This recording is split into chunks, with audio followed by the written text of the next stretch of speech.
TV serial Parineeti की कहानी अब ऐसे मोड़ पर पहुंच चुकी है जहां हर किरदार की नियति बदलने वाली है। अब कहानी में एक ऐसा ट्विस्ट आने वाला है जो न सिर्फ दर्शकों को हैरान कर देगा, बल्कि हर किरदार की जिंदगी को पूरी तरह से हिलाकर रख देगा।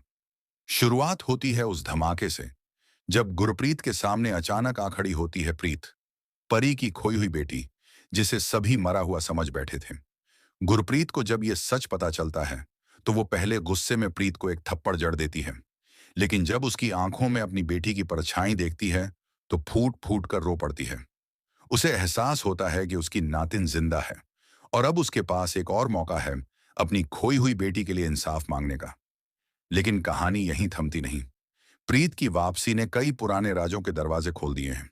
पुलिस स्टेशन में बंद प्रीत को अब अपने अतीत का सामना करना है। दरअसल उसे गिरफ्तार किया गया है नीति की साजिश के चलते। वही नीति जिसने सालों पहले परी की जान ली थी, अब चाहती है कि उसकी बेटी निशा की जिंदगी आदित्य के साथ जुड़ जाए। पहली नजर में निशा को आदित्य में कुछ खास नहीं लगा, लेकिन जब उसने देखा कि आदित्य कितना अमीर, सफल और फेमस है, तो उसकी लालच जाग उठी। अब वह किसी भी कीमत पर आदित्य को हासिल करना चाहती है, चाहे उसे किसी भी हद से क्यों ना गुजरना पड़े। उधर आदित्य की मुलाकात जब पहली बार प्रीत से होती है तो उसे वो अजीब लगती है। कभी उसके कैबिन में घुस जाना, कभी गाड़ी लेकर भाग जाना। प्रीत की हरकतों से आदित्य तंग आ चुका है, लेकिन कहते हैं ना, नफरत और मोहब्बत के बीच की दीवार बहुत पतली होती है। धीरे धीरे वही प्रीत आदित्य के दिल में उतरने लगती है। किस्मत का खेल ऐसा होता है कि प्रीत की सगाई टूट जाती है और अब उसकी जिंदगी का रास्ता उसे सीधे आदित्य की ओर ले जाता है। दोनों की नोक झोंक अब प्यार में बदलने लगी है, और यही बात सबसे ज्यादा चुभ रही है नीति और उसकी बेटी निशा को। नीति को डर है कि अगर प्रीत आदित्य के करीब आई तो उसका सपना टूट जाएगा। वह चाहती है कि आदित्य और निशा की शादी हो जाए ताकि उसका बिजनेस में रुतबा और भी बढ़ जाए। लेकिन इस खेल में उसकी सबसे बड़ी दुश्मन बनने वाली है आदित्य की दादी। दादी को न नीति पसंद है न निशा। उन्हें प्रीत में सच्चाई, आत्मसम्मान और संस्कार दिखाई देते हैं। वो साफ साफ कह देती हैं कि अगर आदित्य की शादी होगी तो बस प्रीत से ही। अब आदित्य एक तरफ दादी की बातों में फंसा हुआ है और दूसरी ओर उसकी अपनी भावनाएं उसे उलझा रही हैं। वो प्रीत से जबरदस्ती शादी करने की धमकी तक दे देता है। तुम्हें वही कहना होगा जो मैं कहूं, और तुम्हें वही करना होगा जो मैं चाहूं। ये सुनकर प्रीत सहम जाती है, लेकिन डरती नहीं, क्योंकि अब उसके पास है एक मकसद, अपनी मां परी की मौत का बदला लेना और अपनी असली पहचान वापस पाना। आने वाले एपिसोड्स में दिखेगा कि कैसे प्रीत एक एक करके नीति की हर चाल को नाकाम करती है।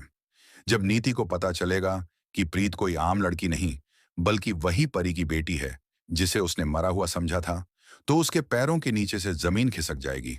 वो अपनी बेटी निशा को भी इस खेल में मोहरा बनाने की कोशिश करेगी। लेकिन अब वक्त बदल चुका है। प्रीत अब सिर्फ एक मासूम लड़की नहीं रही, वो अब एक योद्धा बन चुकी है जो अपनी मां के साथ हुए हर अन्याय का हिसाब बराबर करेगी। अब कहानी में आने वाली है वो रात जब प्रीत को अपने असली पिता के बारे में सच्चाई पता चलेगी। उसे पता चलेगा कि उसका बचपन कैसे छीना गया, कैसे नीति ने उसकी मां को मारकर उसकी जिंदगी तबाह कर दी, और अब वो उसे अपनी बेटी से भी दूर रखना चाहती है। लेकिन गुरप्रीत का साथ मिलते ही प्रीत अब रुकने वाली नहीं। वो आदित्य के करीब जाकर पहले उसका भरोसा जीतेगी, फिर नीति के झूठ का पर्दाफाश करेगी। दर्शकों के लिए अब हर एपिसोड एक जंग जैसा होगा, जहां हर मोड़ पर नई साजिश होगी, हर दृश्य में नई भावनाएं होंगी और हर संवाद के पीछे छुपा होगा एक राज। प्रीत अब जानती है कि उसे सिर्फ प्यार नहीं चाहिए, बल्कि इंसाफ भी चाहिए। वो जानती है कि उसकी मां परी की मौत कोई हादसा नहीं थी, वो एक सोची समझी साजिश थी, और उसका बदला लिए बिना अब वो चैन से नहीं बैठने वाली। क्या आदित्य अपनी दादी की बात मानेगा और प्रीत से शादी करेगा? क्या नीति का सपना टूट जाएगा? क्या निशा आदित्य को पाने के लिए कोई बड़ा कदम उठाएगी? और सबसे जरूरी, क्या प्रीत को अपनी मां के कातिलों से इंसाफ मिलेगा? अब सवाल सिर्फ इतना नहीं कि प्यार किसका होगा, शादी किससे होगी या बिजनेस किसका होगा। अब सवाल यह है कि कौन जीतेगा, झूठ या सच, लालच या मोहब्बत, साजिश या इंसाफ। तो दोस्तों, क्या आप तैयार हैं परिणीति के इस नए अध्याय के लिए? क्या आप भी चाहते हैं कि प्रीत को उसका प्यार, उसका परिवार और उसकी पहचान दोबारा मिले? तो बने रहिए, क्योंकि अब शुरू होने वाला है एक ऐसा खेल जहां हर चाल होगी तीखी, हर सच्चाई चौंकाने वाली और हर फैसला जिंदगी बदल देने वाला।